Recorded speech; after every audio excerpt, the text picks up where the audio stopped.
this is Jonathan Lewis with the Welding Tips and Tricks podcast. Welcome to episode 12 in our Stubby series.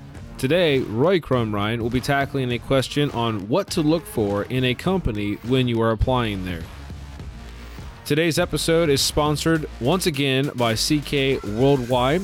CK Worldwide is the standard in TIG welding. If you have any TIG welding needs so far as consumables or TIG torches, or check out their MT200, head over to ckworldwide.com and be sure to ask for CK at your local distributor.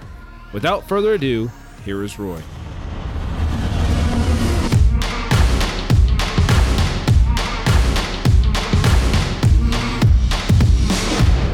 This week's question I've gotten several times before in the past, and it's a little bit on the different side, and the way I'm going to answer it might be a little bit different too, but I've been asked by several people, what do I look for when I am applying for a job or, going into a company to take a weld test? What do I keep an eye out for?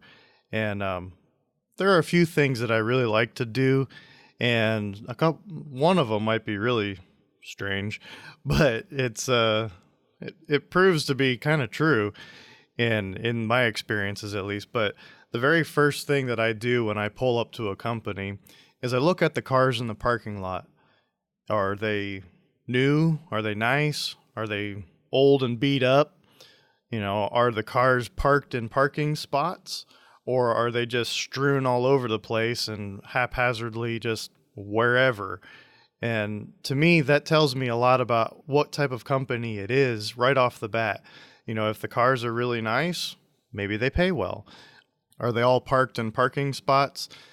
Then at least I know the people that work there respect the company and park in parking spots. And if it's just, kind of junky cars, they're just all over the place, that kind of tells me that maybe the place doesn't pay that great, and the people that might be working there, or at least the management that's working there, doesn't really care what it looks like, doesn't really care, how their employees are, or how, type of people that they hire. Now, that doesn't mean just because, the cars are junky and they're parked all over the place that the people aren't awesome to work with. It could be the most fun shop to work possible, but I'm just saying this is something that I look at right off the bat. And so if it kind of passes that test, I go inside. And another weird thing that I think is kind of strange, but it does work, is I ask, if either before or after I take a weld test, I ask if I can use the bathroom. And I go in and I check out what their bathroom looks like. If the bathroom is completely destroyed and is nasty, I'm not going to work there. And that says a lot about management. That says a lot about the people that are working there. That says a lot about how they maintain themselves as a company. If you go in and the bathroom is, fairly clean and nice, doesn't have to be immaculate. I mean, it's a weld shop, let's be real. But, clean up after yourself a little bit. If there's stuff all over the place, well, that's probably the way they run the company. Or that's probably the type of people that they hire that just don't care. It's one of those, like, do you clean up after yourself in your home bathroom? Yeah, most likely. Well, we live in our shops, basically.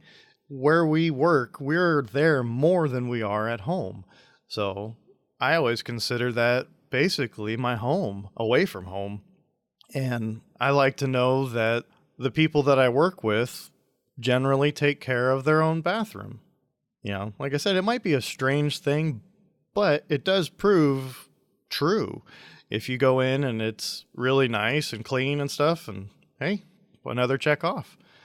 And, other things to look for, like while I'm taking a weld test, is, look at how the machines are maintained. Are they all nasty? Are the cords just strewn all over the place? Are they, do they wrap up things at the end of the day? If you're there closer to the end of the day, are people sweeping up? Are they just dropping their stuff wherever it was and leaving?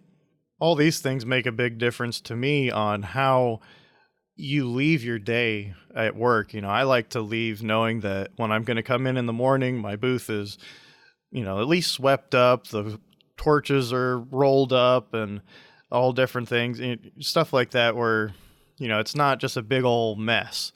And then that also lets me know if I come in the next morning and it is a mess, someone used the booth, and look out, maybe the machine is set differently than I left it the night before. Maybe, I need to look at the gas settings because I know I left it at 30 CFH and maybe someone was doing something on aluminum and I don't want to strike an arc on something. So it kind of gives me a little bit of a heads up of, hey, somebody was in here.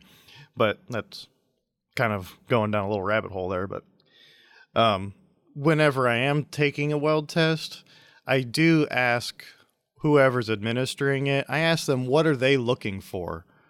What are you looking for in a weld test? What are you wanting to see from me?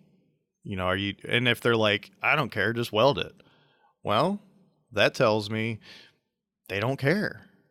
They don't really care what the weld looks like. They don't care if it's a nice uniform bead. They're not specifically looking for a type of person to weld. They just need a welder, a body in there.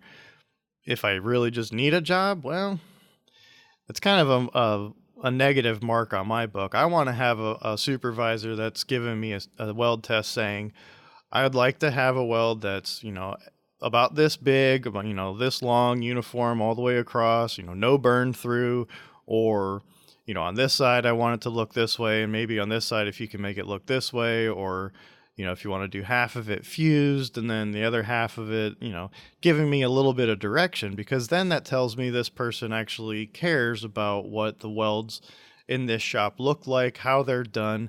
And it also lets me know that if I have a question to go to this person, they're going to care enough to answer. It's not going to be like, yeah, just weld it. Who cares? So, and that also lets them know that I care about what I'm doing. It lets them know that I want to know that I'm giving them what they're wanting and not just what I feel that they need to have. And that should be important to them too. And again, if that's not important to them, then I don't really want to work there. So those are just a couple things that I like to do whenever I go in for a weld test. Just a quick little recap is check out the cars in the parking lot. Are they newer? Are they parked right? Are they, does it look nice from the outside? And then when I go in, take a peek in their bathroom. Is it nice? Is it dirty? Is it gross? Does it smell bad? All these different things. Because these are all things that if you take the job, you're going to have to deal with every single day. If you go in there on your weld test and you're like, ugh, I don't know about this place, you're going to think that every single day you walk in there. Now, if you just need a job to get a job, to have money coming in the door, you can deal with a lot. Trust me, I've been there. You can deal with quite a bit, but it does start to wear on you, and it is very hard to go find another job while you're working. So if you can kind of eliminate some of those rougher places or some of the places that you may not enjoy working every single day just by a couple little quick, stupid things, why not do it? So hopefully those couple little tips help you out, and maybe in your next job that you go and you look at, and you never know. You might find an awesome place just because their bathrooms are really clean. Thank you, Roy, for tackling that question. If you would like to have one of your questions answered on a Stubby episode, be sure to submit them at weldingtipsandtrickspodcast@gmail.com, and we will try our best to get to all of them. Thank you once again to CK Worldwide for sponsoring this episode, and we will see you on the next one.